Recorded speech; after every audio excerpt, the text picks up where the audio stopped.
Spin that bitch.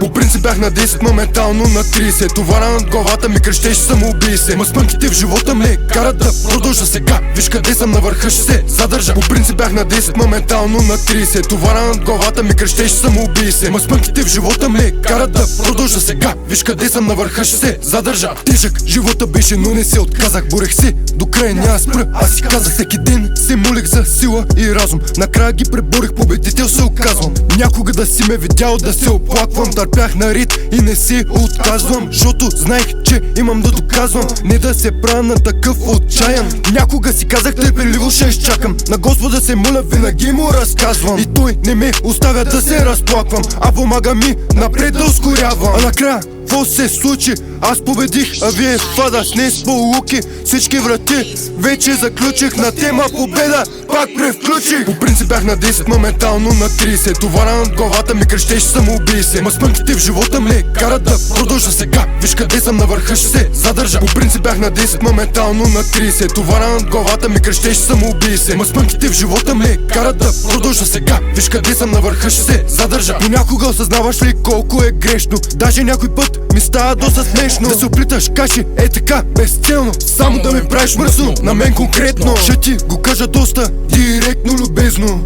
че прекара се успешно и сам не осъзнаваш колко е безценно това, което изгуби, как отива си директно.